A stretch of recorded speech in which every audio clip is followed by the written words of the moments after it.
I actually couldn't get my head around the fact that he wouldn't let me for 2 seconds just have a little go on your water gun. It was like quite a long one, and he had it like a piece of whatever string strap over it. Strap. He had a strap on, yeah. Oh yeah, strap on.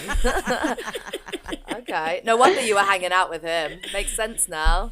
To be honest, if you did, I would have fucking taken off and shoved it up his fucking arse. It was that kind of strap on. You fucking really pissed. I know, I really pissed me off. Like, so I was in his ear and I was like, "Who's been topping you up? Who's been filling you up this whole time?" Blah blah. And Sorry, that's so fucking funny. I know. no, it really got serious. Like, I was not letting it drop. I just couldn't get it in my head that we're at a festival. You've got a prop. Like, what the fuck are you actually doing? Anyway, I eventually let it go. I was like, let's fucking get out of here. And then me and Kieran left. We rolled around in the grass. And that's when this lovely older lady came over. She started talking to me, gives me her fucking rubber ducky. And I was absolutely over the fucking moon. Welcome to Crave the Rave, a naughty podcast for old school ravers who need a fix of the rave. I'm Lady Bizarre. And I'm Jess the Mess. On each episode, we'll be reminiscing over hilarious, embarrassing, and downright mental stories from our raver days. Think trippy tales, fezzy fails, and stories from the sesh. We've seen, heard, and done it all. And we bet you have too. So join us for a trip down memory lane. Hello, everybody. Welcome back to another episode of Crave the Rave. Today is a very special one because we're joined with Lara, but also Mel. Whoop, whoop, whoop. Wait, can I call you Mel? Yeah, well, that is my fucking name in it. So that's me. Well, I call you Turkish Delight because you are my little Turkish Delight. So the red hair looks really good, by the way. Thank you. I call you Mel McMuffin. Can I call you that? You can call me whatever you want. You are the perfect guest for us because you're fun, you're great at storytelling. You are a North London version of us girls, I think. Like, you have always been up in North London, we've been in South London, our lives have merged, and voila, what a fantastic threesome. And here I am. Thank you for having me. It's an absolute pleasure. I'm excited. You're welcome. It wouldn't be your first threesome together, would it? No. Here she is. She's back. Not getting away with anything on this one, are we? Oh, God. Well, it's your first threesome with me. With you, yeah. Welcome, Jess. Thanks. Thanks for letting me join you. You're in for a treat. Buckle up, baby. But yeah, so how's everyone been? What have you been? Lara's been out and about. I know that because I've seen it on your Instagram. What have you been up to? Yes, I went out. I went to Tulum. So, right, it was one of them ones, right? I haven't done this for so long where you literally I just hired a car and we just put our shit in the boot and we didn't book an Airbnb or anything. We were just like, let's just wing it. Let's just see how everything like unfolds. And so we went. So the reason we went down there, right, was actually to see Joe's husband, Neil, play. So Joe from The Other Side of Fear, who was on our podcast a few episodes ago, he's a producer, which she spoke about a bit, and he's a sick fucking producer. And he was doing a gig, right? But we wanted to try and get down there for his set at 3:30 p.m, right? I took a half day at work and everything. Mexican time, I don't get the car till 5 p.m. They were meant to drop it off at 3. I was renting a car, yeah. And then we got stuck in traffic for 3 hours. So we get there at 9. The gig finishes at 10. Oh. Yeah. So we got What the hell? all of that for an hour of his gig, which can I say was worth it. What was the hold up? Why was there so much traffic? Mate, we were trying to get to this club called Nomade in Tulum. And it's basically, if anyone has ever been to Tulum in peak season, you know. And a lot of people listening may well have done because it's like all the biggest techno and house DJs coming into town. And there's basically this one beach road called the Hotel Zone. And it goes along the beach, but there's no other way. It's one way in, one way out. Right. So there's like a dead end. So imagine like there's like thousands of people coming to all these beach clubs that go on for like 2 or 3 kilometers. And it's one thin beach road. And so you are stuck, not moving. People are getting out their cars, leaning on their cars, going for a walk because you're just not moving. I don't really understand. It doesn't make any sense what the actual hold up is. Right. But it just is a hold up. It's absolutely nuts. But where do you park? There's all these parking places that you get ripped off for as well. You pay like along the way. Okay. But basically the only option would be for them to plough through the jungle around to create a loop, but they haven't done that because there's, they don't want to destroy even more of the jungle. Were you happy? Were you happy in that situation? Because I couldn't think of anything worse. I mean, happy is a stretch, but like, what are you going to do? It's like the only way in and only way out. And so it's like, we listened to tunes. We were like, I don't know, like smoking cigarettes. I mean, it was getting wild. No, I don't know. We were just passing the time. Anyway, so it's peak, but it was worth it for the hour because their set was sick. He was playing with Ameme, who's also like a really good like Afro house producer. So it was sick. But Neil did get us into Zamna because his friend was playing, and Zamna is this big festival there in the jungle. And it was Gorgon City, John Summit, both of them kind of sucked. But then it was like Dennis Cruz. It was kind of commercial shit. It wasn't really my thing. I know them. I'll let them know. Okay. Another ANOTR, and then DJ Tennis, who I think has the shittest DJ name ever. Yeah, it's random. In line with like DJ Boring, who I just think, why would you call yourself these? Because you remembered him. You remembered it and you brought it up on a podcast. Yeah, that's true. Well, yeah, but what? DJ Fuck Off. He's also one that I've always remembered. Yeah, so it's one of those things, right, where it's one of those big events where you just literally feel like cattle. Everything is a queue. Yeah. Stress. You're queuing for the toilets. You're queuing to get in. You're queuing to get tokens. Top up your wristband you're topping up your wristband to go to another bar to get your drink. It's everything. Queuing to get out. Queuing to get into the car park. I was just like, this is mental. I wouldn't pay to go back there. I've never actually paid to go in there. I've been 4 times. I've always had like free tickets or whatever. But the tickets themselves are $150. Each, so like can I just say that tokens can fuck off. Oh, it's so jarring. Yeah. That wristband shit is a load of fucking bullshit. And you always have like 3.5 tokens left over, but that you can only get a 5 token whatever drink. Yeah, it's a fucking rip-off. I know, mate. And the thing is, right, we had backstage passes, me and Neil. Our other friends had normal, and so we tried to use our wristbands in general area. And we weren't allowed to. They said, no, you have to go to the backstage, top up and bar. So imagine like you've got backstage, but you don't have the privilege of topping up your wristband when you're just in the main bit. It was like, that is the most backwards thing. Everything in Mexico is backwards. I'm not going to lie though. Like nothing actually makes sense here. But anyway, so it was one of them ones. It finished at like 7:30 a.m. So the sun came up. It was good. We had fun. Then we went to the beach, had breakfast, and I had to sleep because I was designated driver. My friends just stayed up on the beach all day, swimming and all of that.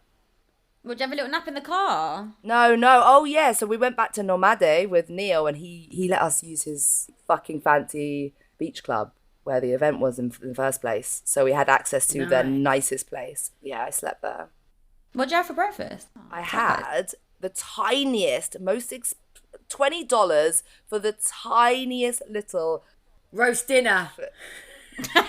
I fucking wish I would have yammed a roast dinner. Like, I would have absolutely fucking yammed it. But no, it was like, like, what do you call the one with spinach? No, not spinach.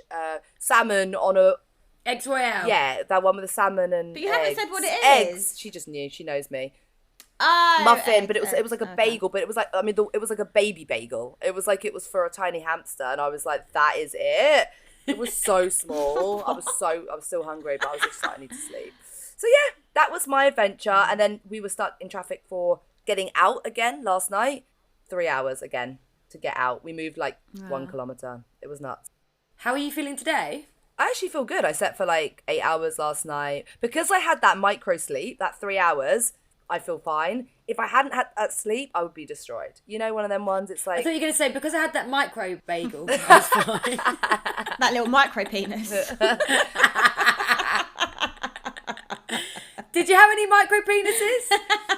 Actually, no. I missed out. No. Touch wood, I never had one. Thank fuck. Oh, God. Really? Oh, no comment on that. Has anyone? Have you? Yeah. Yeah. Oh, thank fuck. Touch more wood. Thank God. Like tiny, like shockingly tiny. Nah. Maybe it's because you have a different type, Mel.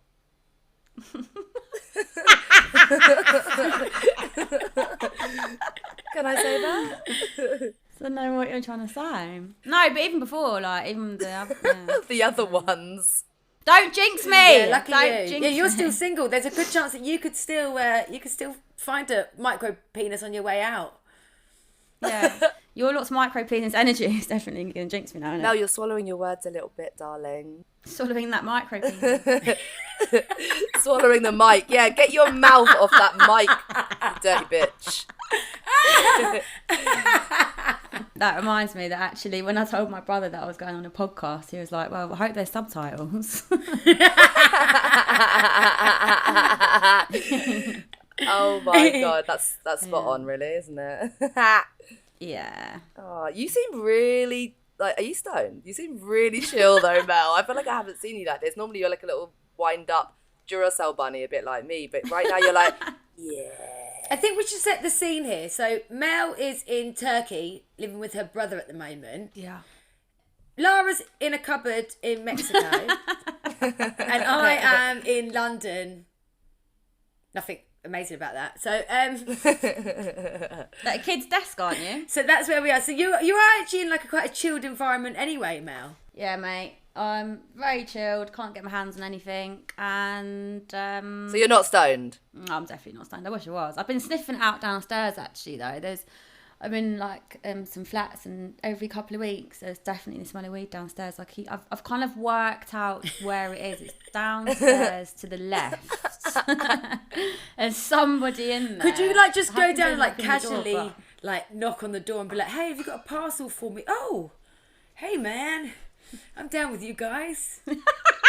Hey man. Yeah, when you smell thought- the weed, just like make sure that you have a reason to knock. Offer them some cookies. Make some cookies. They'll be hungry. To be fair, mate, the neighbour every other day.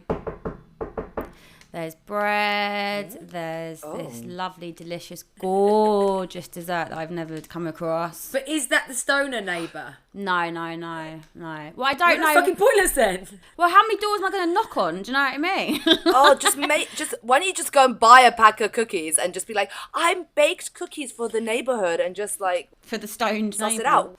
But when yeah. you smell the weed, that's the time to do it.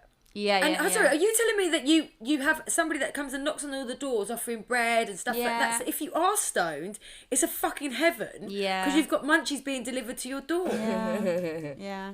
I think she's trying to she's just given birth, so I think she was like trying to sweeten us up for like any crying babies. So I think she was just like overloading us. Oh, with, fair. like, I think. That's quite sweet.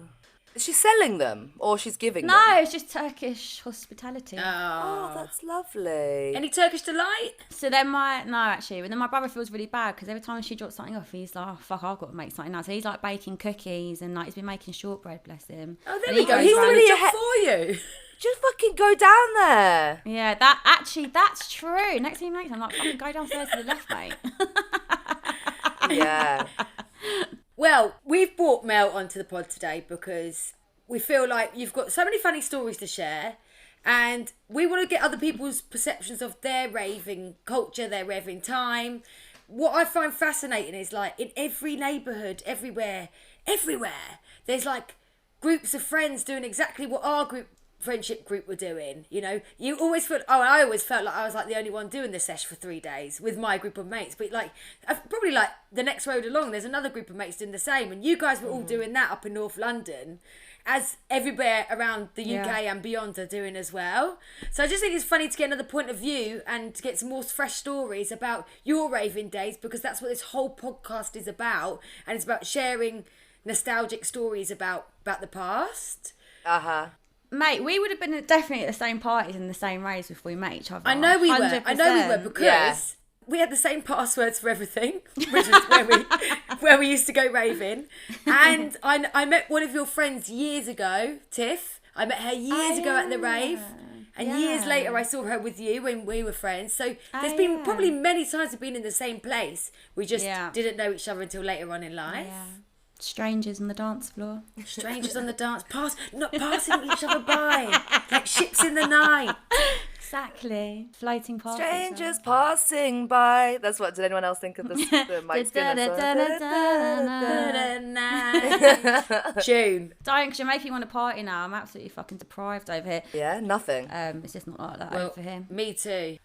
And then when Jess said about, you know, you feel like other people are partying and stuff, and it's not like that here. In Istanbul's different. I'm in Antalya.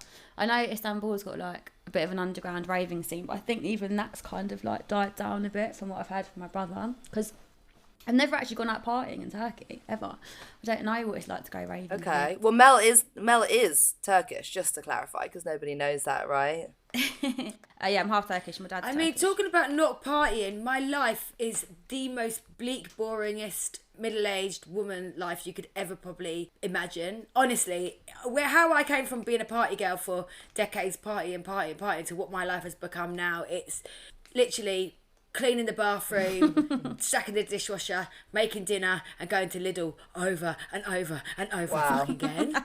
Like the fact that like Lara went out and just casually got a car and went down and got an invite and went to the thing backstage, and the fact that you're single, you can go out and shag whoever you want and get some Turkish treats, you know. Like, honestly, You slag. I can't relate to any of it anymore. My life is so fucking different. Time of my life. It's so dry, but I guess that's the part of my life that I am. I'm hoping there'll be a day in the future when I can fucking carry on raving, but right now, Jesus Christ, I need to live through you guys. So can you go out and find a Turkish rave, please? I've tried. I really tried. So I had a friend come out and visit me, Kieran, just before Christmas, and we like searched high and low. I was messaging my brother because my brother wasn't here; he's back in London. But we were like, where's good to go, blah, blah, blah. And we found somewhere. It was more like just like a bar, like chilled. And then we were in the taxi and we were telling the taxi driver, this is where we're going. I was like, but if you got anywhere else to suggest? And he was like, go to this place. He was like, I was here the other night. And he showed us videos and it was all like popping off. It was like a proper, it looked like a proper club. It was like bright lights and loud music. But everyone was just sitting down smoking shisha. It was not the vibe. Fuck's sake. So anyways, we were like, I was like, let's go there. We were like, change the thing on the Uber, like excited to get there. And it all looks amazing. And then you get inside and it's like, the music was actually good, surprisingly good. What music was it? But then like it was like, I can't even explain. I'm actually really bad with like names of like. But was it anything, house? But it was like, kind of like housey, but then they'll mix like a bit of a poppy tune and something dancey, like stuff that you kind of sing along to, but it was dancing. There was a fucking drop and there was a beat and you wanted to get up and fucking dance. In Turkish standards, it was good. Yeah, even in fucking English standards, it was good. You had a few drinks and you were ready to go. So then we sit down. And then I hadn't been drinking since I've been here, so I hadn't drunk in like 2 months. And fucking Kieran's ordering these bloody hurricanes. It's got every single different alcohol you can think of in there. Oh, God. That's asking for issues. And then everyone's just like sitting down smoking shisha. There were like 3 people in the corner dancing. They got up.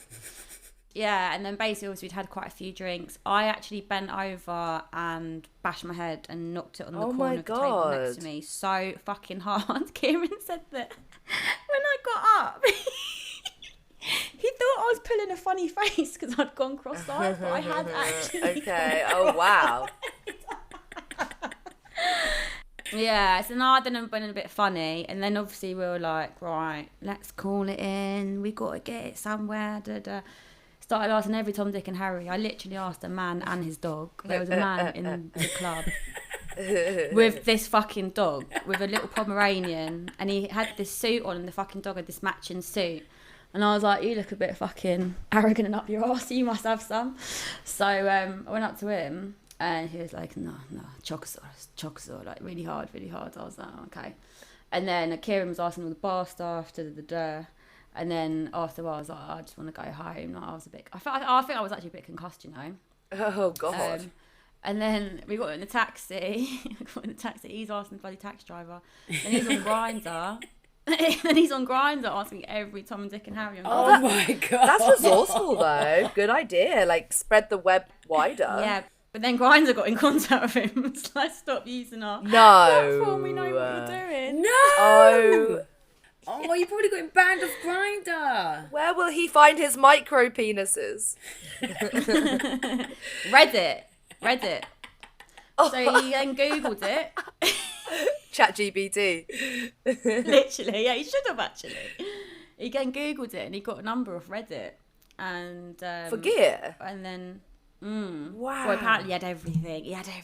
But so then I had another friend come out and visit like a couple of weeks later, and I I asked Kieran for the number, and then I reached out to this person, and it was just obviously a scam, basically. They were like, it was just all too good to be true. They're like, yeah, I can drop it off. Yeah, I've got this, I've got that, blah, blah, blah, blah, blah. And then I was like, cool, like, I want this, that, and the other. And he was like, yeah, give me half the money now. And I was like, nah. Fucking scam, bro. How strict is Turkey with drugs? I don't really know what I mean, it must be pretty strict. I can see you on Banged Up Abroad. To be honest, you could probably just pay him off when it's all corrupt, so you probably could get away with doing it like that. Okay, so you didn't get any. We got nothing. Oh, actually, and then like the night before Kieran was leaving, we were walking around like the old town, which is like a bit more touristy, and there's like this little child who was like the scrawny rat, and he had like these little tiny bunny rabbits. They were literally like the size of the palm of your hand. And then we walked past them, and the guy was like, "Coke, weed," and my ears kind of pricked up a little bit, and then I was like, "Oh, and then ended up getting his number, and then I was messaging him, but he was just a bloody waste of time as well. He was just trying to rip me off, basically. He was trying to charge me like, I don't know, like something. It's not like fucking worth it, is it? Really? £400 for some weeds. I was like, I don't think so, mate. £400 for weed? No, bro. Yeah, he was like, that's the minimum order. I was like, fuck off. Oh my god. Fucking hell. Yeah, he was just chatting shit. Actually, talking of expensive, at that club in Tulum, Nomade, it's $35 for a cocktail. That's a lot. Ooh. Yeah, we had one. $35, yes, that's like 30 quid, isn't it? Mm-hmm. 30 quid. Fucking, did you have to get a token for that? How many tokens was that? Yeah, you had to top up the wristband with money and then go to the other bar and can I just say the drink wasn't even full. It was like 70% ice. It was a piss take. Piss take. Yeah. Absolute piss take. So yeah, it's funny you mentioned about the wristband things. I had my first wristband festival experience this year. It was my first time coming back to London in like almost 3 years. And I went to Boomtown. And it was all this bloody wristband malarkey. And what a load of shit. Like, whose fucking idea was that? So what did you have to do? Top it up like that? Well, everyone else did, but I didn't. Somehow, I don't know, got away the whole festival. But what is the concept of it? You have to go and get a wristband. Is this a new thing now? Because I haven't been out in so long. So, is this a thing? Yeah, so your actual wristband to get into the festival has got like a barcode on it, the plastic thing. And then there's no cash for anything. Like, not even for a bottle of water. Yeah, but what about your bank card though? If you got that on you, yeah, you have to. No. You have to go to a machine, and then you don't use your bank card to pay for the drinks. You use the wristband, and then if you run out of money on the wristband, you've got to go and top it up with a bank card. Fucking bollocks! You're fucking grown-ups. What the hell? Well, the reason they do it, I believe, as I understand it, especially in Mexico, is that they just don't trust staff to touch money, right? So I think it's that they keep it simple. It's done on the machine, or you have one person or like specific people they do trust doing the money and just watching them, and then they never have to worry necessarily about all the bar staff. The bar staff are just they're never touching money, right? They're not robbing the place. Years ago, I went to Tobacco Docks and I had to get tokens. It weren't on a wristband. They're actually like paper tokens, which is an absolute fucking joke because they get wet and sweaty and all sorts. Anyway, I went to the token woman, and you're right in that because they had like a lot more security around them than even the bar staff because they're being watched for money. You're right, that's exactly right. And I handed her my money out of my purse to get the tokens, and she looked really dodgy. She looked really like shocked and like scared. So then I was like, what? Anyway, she put her hand out and I put my hand out to get my change. Well, I thought I'm not due any change or whatever. And she put a baggie in my hand. What? And I was like, oh my God, she's giving me drugs. Like, someone must have given her some drugs and she's thought, oh, I'll give it to this girl. She looks like she wants some. I'm like, this is fucking weird, yeah? It was really dodgy. I was like, huh? What? But I was like, fucking, I'll take it. Do you know what I mean? So she put it in my hand and I was really confused. And I walked off and I was like, Ashley, like, this girl's just giving me a bag or something. Anyway, turns out it's my fucking baggie. I just lost it early. It was rolled up in the note. Shut up. I've given it over to her to pay for the thing. So she's polite enough to go, fuck, you give me the thing. Sure. I'm like, thank you. Like, jeez. But I'm thinking it's because she's given me some fucking stuff. And Oh my and then I'm looking God. for my stuff and I can't find it anywhere. And I'm like, where's my stuff? Where's my stuff? I've lost it. And I'm like, oh, well, I'll just do this stuff then, whatever this is. And then I realise, oh no, that is my stuff that I fucking lost, which I've now given to her and she's given back to me. That is hilarious. Oh, bless her. That's really sweet. I know, bless her. Aww. Yeah. She probably thought, oh, fuck off, I don't want this in my hand. What are you doing? Yeah. Should have given her a little bump. I couldn't. She was being watched big time. Oh, yeah. Aww. Actually, you know what? Another thing at this event, this Zamna, is like half of it is fucking like backstage, like VIP. Like they really separate VIP and normal people. And it's shit. Like the better view, you get like this whole section, which is like a better view, which is VIP. And then there's like this barrier for general admission. And it just feels so divided. And then you've got the backstage bit behind. There was 2 main stages and then a third little stage. And the backstage, like when we went backstage, is like unbelievably shit. Like there was no vibe. You're looking at the back of the huge stage, which is just the rigging. Right. So you're not even getting the lights, the lasers, nothing. Yeah. We went back there for like 10 minutes and I was like, this is shit. And so I'm curious what you guys think about like being behind the decks, like if you have access, like going behind the decks or being backstage versus just being at the front, for example, like left speaker, like in the mix, because I have strong feelings about this.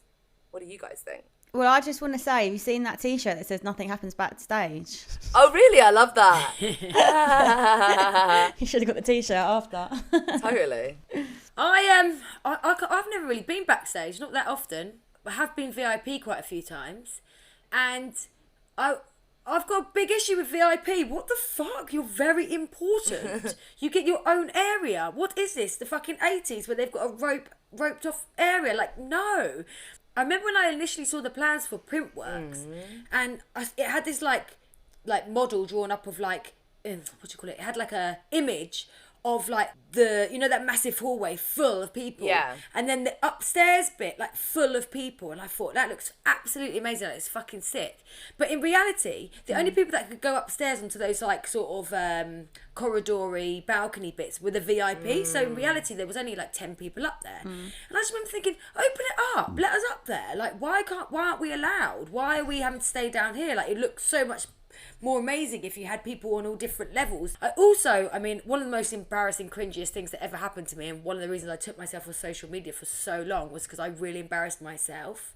Because we went to a party. Honestly, it cringes me out that I did this, and we've laughed about it since, but we went to a party. Do you remember this, Lara? Oh, God. And there was nowhere to sit down. We're all fucked. And the organisers had a big sit-down area with sofas and everything just for their mates, and we weren't allowed in there. But there was nowhere for us to sit. It was like under the arches. It was all like it was like all brickwork. Where were we? SC1. It was near like Embankment. Was it Jack's? Something like, no, it wasn't Jack's, but it was like Jack's. The arrangement of like Jack's, yeah? Okay. But it was Embankment. And so the organisers, which were a well-known online brand, had just this area for just their mates, and we had nowhere to sit. And I fucking wrote on the group on social media, this isn't on. We've got nowhere to hang out or like chill, and all your mates are up there, and we can't go up there because you've got VIP and we're not welcome up there. It doesn't make us feel very nice. I cringed about it so hard afterwards. But to be fair, it is a point. Like, I didn't need to put it on social media. I don't know what I was thinking. I was fucked. I checked with you and you said it was okay. Me, really? But the reality is, yeah. You read it over and said, yeah, that's fair. But I died the next day when I was sober. But like, the reality is, like, why would you have an area that's got sofas and all your mates are in there? And why the other people that have bought tickets or whatever are now down like the fucking peasants down in the main bit with nowhere to sit, sitting on the fucking stone floor? Yeah, totally. So I'm just not about that. And I feel like one day when we have our Crave the Rave, we'll make sure that everybody's welcome. There's no VIP. No. And everyone's in it together. Everyone's VIP. Everyone's VIP. Oh, Yeah. that's sweet. Also, can I just say, side note, if you think that's one of the most embarrassing things you've ever done, you have a warped view of you and how embarrassing you actually are. Because that is like That is like a 1 out of 10. Just saying. You fucking bitch. No, that's probably one of the main ones that kept me up all night. The other ones I've just brushed under that carpet, that thick carpet with loads of embarrassing things underneath it. Sweep, sweep, sweep, sweep. Did anyone actually reply to that though? That message? No one replied, and I honestly fucking cringed. All right, so Mel, me and Jess were thinking we would like to get your perspective on some of the hot topics from this podcast so far, right? I know you're an avid listener, or so you tell us. So now we're going to test your knowledge of the kind of topics that we cover. No, it's not a test at all. I'm just going to throw some questions at you and see what your thoughts are on these things, right? Actually, first of all, we want to hear your first raving experience. My first raving experience is... Do you know what? I have actually thought about this, and it is a little bit muddled up, but I suppose my first biggest proper rave was Transmission. Where was it? In Ali Pali. Ooh. Did you guys ever go? Ali Pali. No. Good old North London, of course. There's like a massive, it's actually an ice skating rink, and it's this huge, big, beautiful building on top of a hill, surrounded by a park, Alexandra Palace, and yeah, they have like raves in there. Well, they have loads of events. I know now. Ali Pali. I don't think you need to describe that to me. I know. Well, you're the one But that asked. I didn't know what Transmission was. Ah, right. No, of course I fucking know that. I might be from South London, but I know what Alexandra Palace is. Yeah, but can I just say, I was really that was like very AMSL. What's it called? AMSR? Like the description, you were like, there's a beautiful building on a hill surrounded by greenery.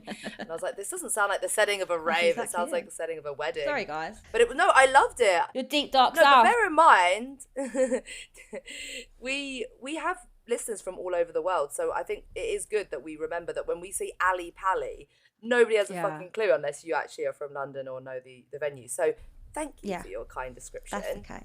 Carry on. It's basically not a nightclub, it's just an everyday venue. It's a big ice skating rink, and they put events on there. So it's this huge, big, massive building, and yeah, once a year there's this rave called Transmission. I think they still do it. Like big, huge buses come from like all over the country. People come down for it. How old were you? I must have been about 17. Yeah. All right. 16, 17. Did you get on it? Yeah, definitely. But when I was listening to you guys talking about your like younger days and when you were younger and hanging out at the park, that was never me. I had a strict Turkish dad, and I wasn't allowed out. I wasn't allowed to wear nail polish. I couldn't wear nail polish, couldn't wear makeup. I wasn't allowed to have sleepovers.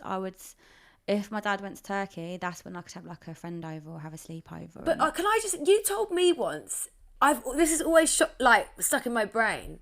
Yeah. You told me that you used to sneak a boyfriend in through your window. Yeah, under my bed. With your parents downstairs. Yeah. Yeah, once my dad came home and I had a boy upstairs, and he actually jumped out of the bedroom window onto the, cause we had an extension downstairs, jumped onto that, then jumped into the back garden. Oh my God, no, another guy.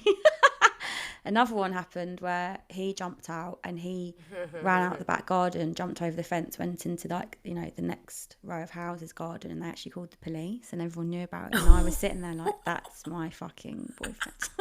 Oh, so they thought it was like a burglar or something, and it was reported, and you were like, sitting there like, yeah, I just fucked him. Yeah. I haven't never told my mum that story actually. I should probably actually let her know about that. Actually, no. Get her to listen to the pod. Oh, fucking definitely not, mate. They don't really know the real me, so I think they'd have an absolute heart attack. I'm even right that my brother's downstairs and maybe heard a few things he shouldn't already. So Transmission was your first rave. You're about 17. Do you remember what your thoughts were when you walked into that rave? Wowee. Yeah. But you know, thinking about what you're wearing, did you guys have everyone was wearing American Apparel? Do you remember? Everything was American Apparel. Yes. Yeah. The little American Apparel boob tube one. I had a little zebra print one, little black and white one. I had leggings on. And I don't think I had all the face paint thing, but it was around that same time where you would put loads of embarrassing, bright yellow, bright pink, neon, all over your face, on your lips. Yeah. And think that, well, bless us, really. I know. We did it all the time. That was what we did. It was like our little tribe of that would be our face paint. I'd have it in my bag with me constantly, even when I was at college and stuff. It would be in my bag, ready to be painted on the faces at the weekend. Wow. But yeah, and then I went a second time and I actually got arrested. So, but I actually Oh, got do you want to share that story with us? Yeah, sure. So I was queuing up to get in, and this bloody dog just came out of nowhere. A little one, came and sat next to me. I was like, fuck. And this like big, security woman was like, you got anything on you? And I was like, yeah, it's got a bit of weed in my knickers. Thinking I could literally like just pull out my knickers and give it to her like that. And then she was like, right, come with me. And then had to go like into a separate part of the building. And then a police officer sat down with me and I had to sit down and queue up for ages to get fucking waiting to get a strip search. No. You're Strip search butt naked. joking. Yeah, and the guy the whole time was like, have you got anything else on you? Have you got anything else on you? I was like, no, I swear. He was like, if you do, like, tell us now, it'll work in your favour. Lies. I was like, no. Anyway, so it gets to me getting bloody strip search. There's two of them as well. She was like, obviously they had their bloody little, I don't know, trainee that was on the job as well. So there's two of them. And I'm slowly taking off every piece of clothing. And then it comes taking off my bra, and I just took it off and it just all went, and it all just fucking came spilling out. Oh, no. And they're like, what's this? And I was like crying. Even I had like my hair in plaits, they took my hair out. It was horrible. And then they took me outside into the car park to take me to the station. And they literally said, it's your lucky day, all the vans are full, we'll just deal with you here. And then took me to another section, and I had my photo taken. You're joking. And they just let me back into the rave. Oh, you got to go into the rave. Let me back into the rave, and I just went and picked up what I just lost. Took myself back up again, and my mates were waiting for me, worried. Yeah, but actually, that reminds me as well. So after that happened, I did have to go to the station, and I did get like a caution or something, or a warning, something that lasts like 5 years. And that happened, and I was actually, do you remember cycling proficiency? Oh, yeah. I used to teach cycling proficiency, so I was working there from like the age of 13. I used to do it in the summer and Easter holidays because I did it and they asked me to come back. And I was like 13 to work there. So I was doing that in the summer and Easter holidays. So that had happened, and then I went to my first Glastonbury. This is when I was at uni. And then I remember coming back from Glasto, and I had 2 voicemails. One was from the job that I was working at uni when I was working in the call centre, and they were like, can you like get back to us? I need to speak to you. And the other one was from my other job, from working with the kids. Same thing. Can you get back to us? We need to speak to you. I've been fucking sacked from 2 jobs when I was at Glasto. Oh my God. Came back. I know. And I was the end of the world for me. I was absolutely fucking gutted. So the call centre job had listened to one of my calls, and I'd hung up on a customer or whatever and still filled out the form or whatever it was, the questionnaire, and still put it through, and they'd hung up on me. So that was an instant dismissal. Yeah. And then fucking the bloody cycling proficiency people, it was time for my DBS, or see, they're back then in CRB, wasn't it? CRB. To get updated, and it just so happened that that The bloody warning came was up. on there. And I was like, it wasn't for me, it was for my friends, please, I swear. And they were like, you're working with kids, Claire, sorry. So I even wrote a letter of apology and explanation, and they were like, Oh, no. Mel. So yeah, I remember just crying and crying. Your first Glastonbury, you're on a comedown, you just got back and you've lost 2 of your jobs. It's pretty fucking sad. But It's pretty fucking out of order that you got a warning for that at that age, and like, so over the top, innit, really? I know. I mean, you did say it was all pouring out. Like, when you say it was all pouring out, like... I was like, it's for my mates, and they were like, don't say that, because the officer was actually trying to help. That's peewits, yeah. You get done for possession with intent to supply, even if it's for your friends. I got told that by a solicitor at the station too. It was like, don't say that. That's the last thing you want to say. He actually told me what to say. The officer was like, just say you went to the pub and you just met a random guy and you got it off him. I was like, sweet, okay, thanks. Exactly what they told me to. Really? I mean, I didn't need to be told that. That was always the alibi I always had. All right, smart ass. Next question. Okay. What is your messiest moment from a rave, Mel? I'm going to be really like anti-climax right now, and I don't really have one, I'll be honest. I just feel like everywhere was messy, everywhere was got its own little, like, some funny... Was there story. anyone or anything you saw that was really messy that stuck out in your mind? Oh, yeah, I've thought about this one as well, actually. So I went to uni in Bristol, and there was like this club, it was quite small. So this club in Bristol, and I can't remember the name of it, but it was like a dome, it was like a tunnel. And I remember there was this guy, and he must have taken so much cake that he like turned into the wall and he was just completely, totally bent backwards. What? Like, can you imagine that? Like, he was just walking around. Like, imagine doing a crab. Oh, yeah. He was a crab. He had totally, and he was up against the wall. And he was like stuck to the wall as a crab, and was just walking around like that, but like against the wall. And I just remember thinking, oh my fucking God. And then when I left the club, the poor cunt was outside, still stuck like that against the wall outside that was flat. That is a memory that I'll never forget, that poor guy. But yeah, I'm guessing it was that he just took so much. He just like turned into the wall, basically. Oh, that's funny. He wasn't disabled and you were just fucked. Oh my God, now you're making me think. No. I hope not. Maybe. Because I mean, maybe it was your eyes and actually he was just a little, he had a bad back or something.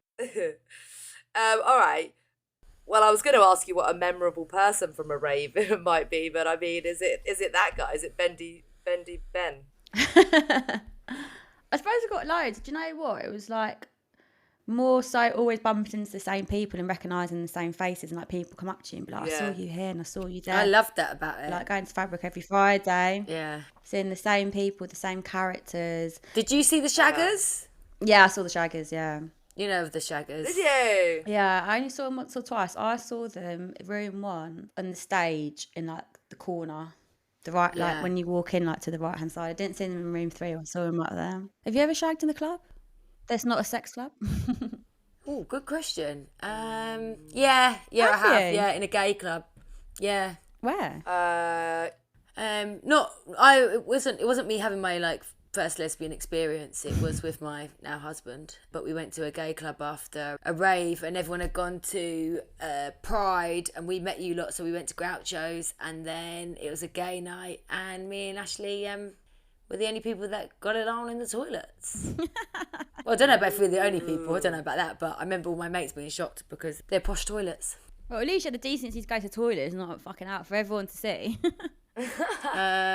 Yeah, I wouldn't be one of those people that would ride someone in the side of the fucking rave.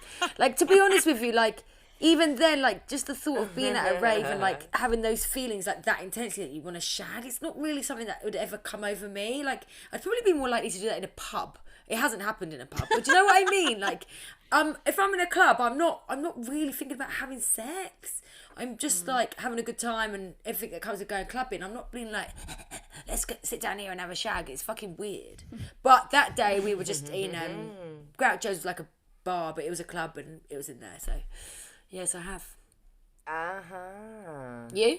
Okay, yeah. I mean, me, I don't know about a club, but like definitely like bars, pubs, hostels. Where? In the toilet? Toilets. Yeah, toilets. But my ex-boyfriend was actually one of those people that was one of those memorable people, because he was literally fucking 6'6". And he was so tall, and we just loved drum and bass. Always at Fabric. We followed Andy around for about 20 years. Yeah, same. And just, you know, every fucking club. And also he didn't go to uni, so he would like always visit all his mates at uni. So he'd come visit me in Bristol, and like people would come up to him in fucking Bristol, and I'm like, how do people know you over here? But it's just there's like the tall beacon, and everyone just recognised him, and he'd like go raving to the same places. So yeah, he was one of those people. And obviously people would always come up to him like, how tall are you, mate? Like blah, blah, blah. So yeah, he was one of those people. But it was a good one to have, because you'd never lose your mates and never lose him, because he just always stuck out like a sore thumb. Yeah, that's handy. Talking of toilets, I was going to ask you, have you heard of any raving myths?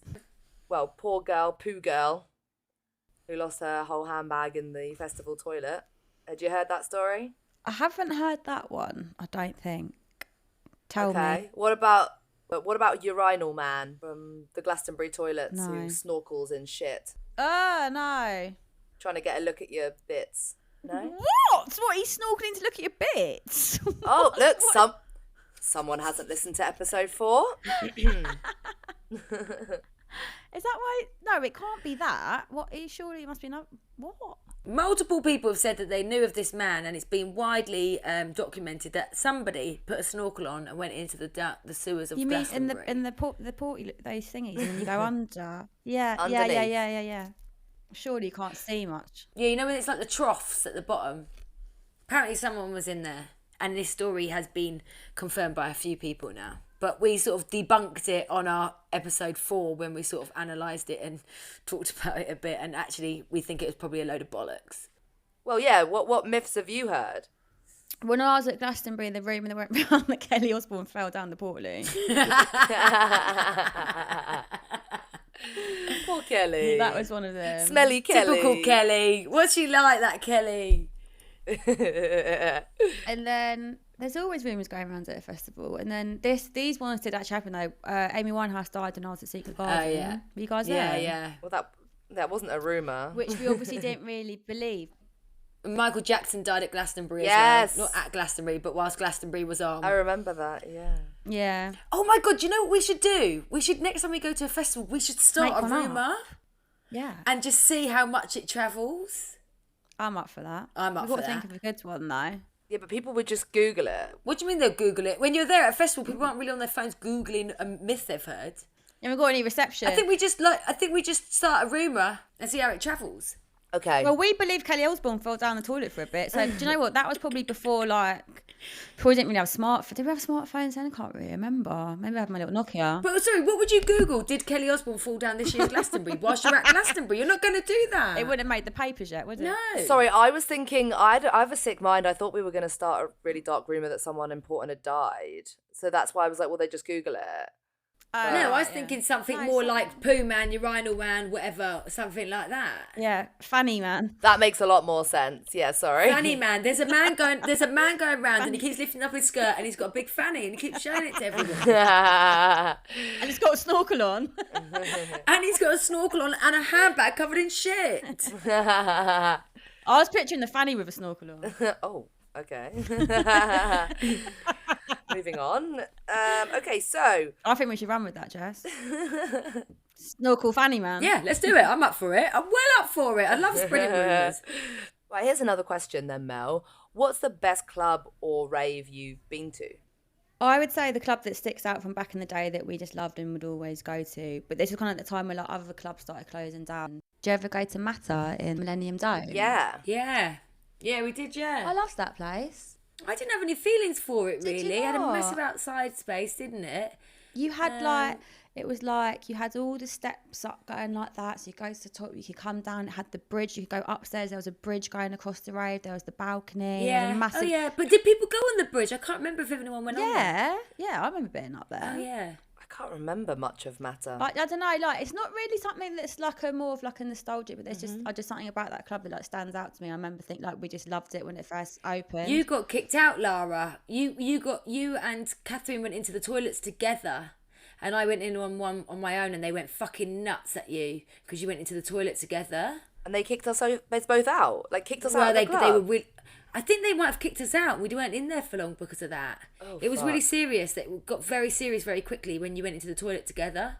I fucking hate that shit. Same. I love a club where you can just pile in. Yeah. Have you ever had security look over the door and catch you doing stuff? And they're not. Have you ever had that? No, not really. In the past, in a pub, gone into the toilets in a pub, I've had the security look over and we've been doing bumps, whatever, I think. In the But not in a toilet? club. Oh, well, I remember when we went to Brixton and we went to a night at Brixton Academy, and I was on Nat's shoulders, and there was a guy that I had been on a date with years before, who the only person in the world who knew who he was Lara, and me obviously, and he came up to me whilst I was on her shoulders and was like, "Hi, Jess." And it was really embarrassing because I couldn't tap. I was trying to tap Nat's head to be like, put me down, because I'm now suddenly really high up and he's trying to talk to me and I'm talking down to him, but I got really embarrassed, so I turned around and was like, Lara, to get Lara's attention, and I was like, look, it's diddle, and pointed at him, and then security were watching down and they must have thought that he'd come up to me and said something like, do you have any drugs? And then I've gone, yeah, Lara does, and then I've arranged for them to talk to each other. Really, that wasn't what was happening at all. Lara was really awkward, who the fuck is he? And I was like I didn't remember him.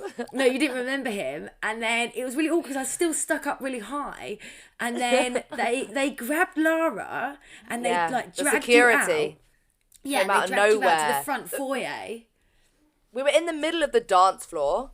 this is all happening, and literally out of nowhere, suddenly I've got 2 security guys grabbing me and pulling More than that, it was dragging loads me of them. out. And I was like, And they grabbed you what? out. Yeah. What? For nothing. And then what happened was, this made me laugh actually. I felt really guilty. I felt really, really bad.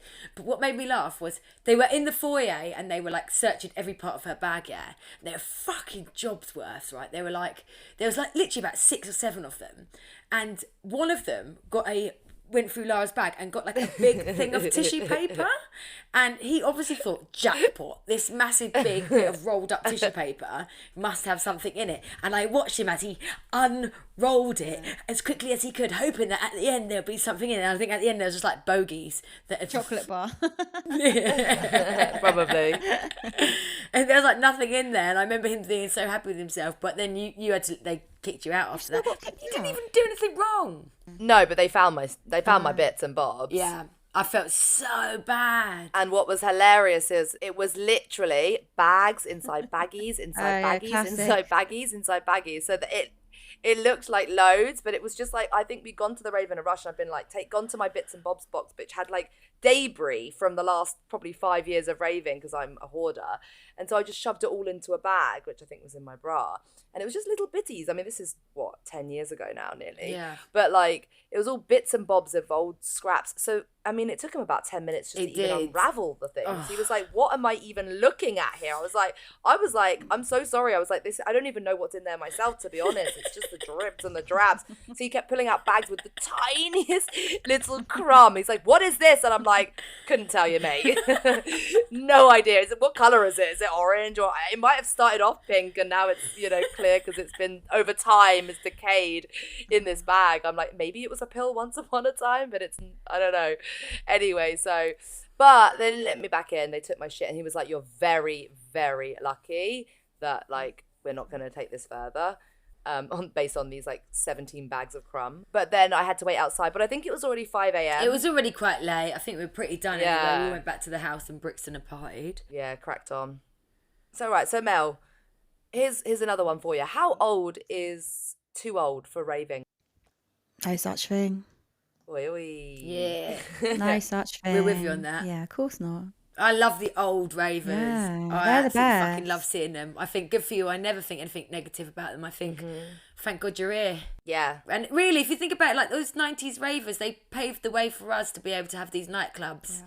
And, not just the 90s ravers, anybody that's gone out and partied, no matter what age you are, if you're older than us, you've made this world that makes it free for us to do what we want. And I just think good for anybody that's got it in them to go out partying, no matter what age you are. However, I probably wouldn't say that to my husband when I tell him he is too fucking old to have it and that he has to be at home to do all the chores. But if anyone else asks, there's never too old. I was going to say, we actually are the old ravers though now, compared to like what we thought. When we were 18, we probably would have looked at us and been like, oh, look at those oldies, get in amongst it. And now we are literally them.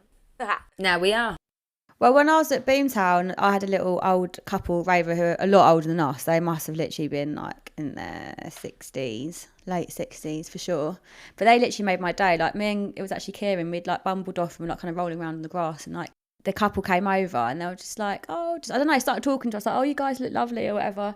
And then the lady had like 2 little rubber duckies. They weren't rubber duckies, they were little duckies, but like fur, like made from felt. Okay. Do you know what I mean? Okay. As old people would. As old people was an actual rubber ducky, but a rubber ducky made from felt. And she had them clipped into her hair, like she had 2 on either side, like 2 little bunches. And I was listening, I was like, oh my God, I love your rubber duckies, they're so cute. And she literally looked at me and just went and picked one off her head and literally just like slow motion went and gave it to me. And I just remember feeling so fucking privileged and absolutely over the moon. I couldn't believe it that she was giving it to me. Like I was so fucking happy because what had just happened before that was like such a lovely thing to happen. So then I ended up chewing her ear off and telling her about the story that had just happened to me 2 seconds ago. She was like, that bastard. I was like, fuck him. So we'd just been at the front of like hospitality. The sun was shining. It was a beautiful day. It's like daytime.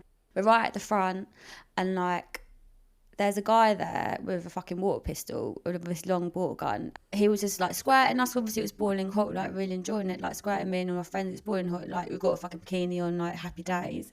And then I kept security kept walking past the front with water, like for everybody, like giving it out to the crowd. And so I kept getting these cups of water, going up to him, filling up his pistol for him. He was spraying us all. I was like getting fully involved. And then like after ages, so we were chilling for ages, like, you know, dancing around with each other. I was like, oh, let me have a go. Nah. He just looked at me and was like, nah.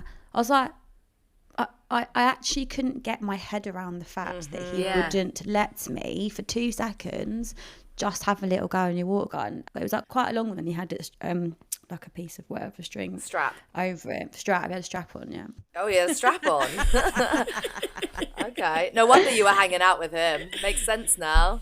To be honest, if you did, I would have fucking taken off and shoved that with his fucking arse. It was that kind of strap on. You fucking really pissed. I know, I really pissed me off. Like, so I was in his ear and I was like, "Who's been topping you up? Who's been filling you up this whole time?" Blah, blah. And Sorry, that's so fucking funny. I know. No, it really got serious. Like, I was not letting it drop. I just couldn't get it in my head that we're at a festival. You've got a prop.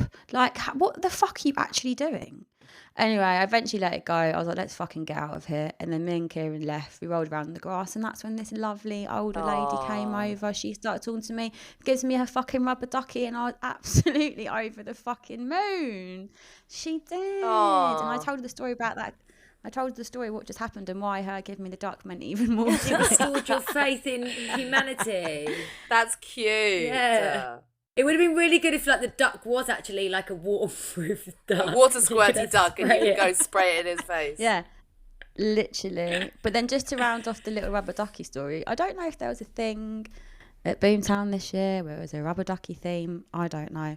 But so that was in the daytime that happened. And then that evening, obviously we're back out walking around, and there was like a bit of like a crowded moment, and then like some guys kind of like walked in front of me, and he didn't even barge into me or anything, and he was like, oh, I'm so sorry, like I didn't mean to knock into you. I was like, no, you didn't at all. I was like, you're fine.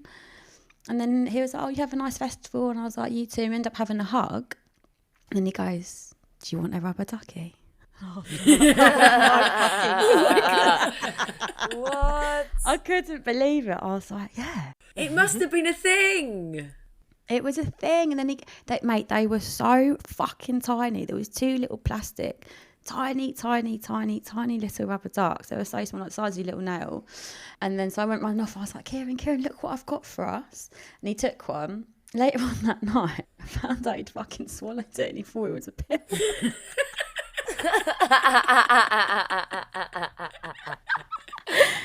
So I thought it was a pill. I was like, no, it's fucking little plastic ducky, mate. So Kieran's giving birth to a little duck at some point in Boomtown somewhere. So Was he not like, oh, I'm not feeling anything from that little duck yet? It's not quacked in yet. fuck knows, mate. That is jokes. All right, just 2 more for you, Mel. What was your first email address? Oh, cringe, obviously. Like melsexyandq@msn.com. There we go. We had an episode where we talk about our first email addresses and how our generation was so fucking horny that everyone had email addresses that were like sexybeast123 xxx, and then we used them for our CVs. No. Yeah. I don't remember that. I applied for jobs with my cheeky cheeks. Sneaky cheeks. Yeah. Well, how old would you have been then, Mel, when you got that email address? Oh, like, how old were you when you first got to second? Like 12, yeah, 13, yeah. Like year 7 or something. Yeah. But you talking about putting it on your CV. I mean, I don't remember that, but what I do remember is giving me a flashback when I was in Mexico and I was looking for a job. I accidentally Oh, God. I accidentally gave my STD results instead of my CV to a company. Honestly, I swear. Thank God there was nothing on there, but that is what I did. What, you attached it, the file, and it was the wrong file? Oh. It was a document, a PDF with my full name on it. So I just thought, oh yeah, this is my CV. And no, it was my full name document from the bloody clinic. Oh my God. I know. So. That is so funny. So because we know that you are a long-term and still are a raver, I feel like you may have a wisdom tip to share with everybody. Do you have anything? I would just say, it might just sound a bit like basic or cheesy, but just to stay safe. Stay safe. All right, Frank. Why the fuck are you laughing? Use a condom, basically. No, what I was going to say, just to actually go on to a serious one, is like, as much as obviously we're sitting here and laughing and joking about everything, there obviously can be a dark side, and you can get yourself in situations when, you know, drugs are involved and stuff, and there can be blurred lines. And I just think that if anything does happen, to tell your friends, speak up, and not to let things slide, and to know if you do feel uncomfortable about something, even though you're high or you've taken X, Y, and Z. That's when there can be grey area and where things can be brushed under the carpet. And I just my main point is just to talk about it, and not to keep it to yourself, because more than likely that's happened to somebody else, or that person has done the same thing to someone else. And I think it's not spoken about enough. And I think it's just something that should be just brought to light, really. Yeah, I think it's a good point. I think it's a really good point. I think that there was times in my life when I definitely thought that things weren't right, or my gut instinct wasn't quite, you know, was picking up on something, and because I was fucked, I let things go, whereas if I had been sober, I would have read into that a bit more. So I think it's a good point. Exactly that, yeah. Well, guys, I think we should wrap this one up. Wait, Mel, I have one more very, very important question for you. I'm scared. What is it? Have you ever been towed? Unfortunately not, Laura, no. Maybe you have to show me how it's done. Oh, please. No thanks. you do mine and I'll do yours. Socks off. Socks off, obviously. Mel, is there anything else you want to add? I just wanted to ask a couple of quick questions, because I listened to the last episode and Lara was talking about her Christmas meat. So I was just wondering, did you get your hands on any in the end? Actually, I got a really good cut of French Canadian beef. French Canadian? How does that work? I had a good time with it. Did it do the job? Did you get a good roasting? Yeah, it hit the spot. Anything else, Mel? Oh yeah, or another wisdom tip, if you've had a nice job, you can also rub it on your fanny.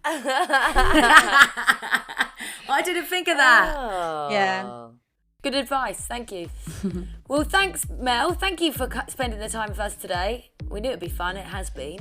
Thank you for having me. Yay, I'm so glad. Isn't it cool that we're like Mexico, England, Turkey? From all around the world, we thank you very much for listening. Thank you for following us on Instagram. Thanks for sharing with your friends. And as always, if you have anything to share with us, please send us a message, as we always love to hear from you. So thanks, everyone. See you later, girls. Bye. Bye. Bye.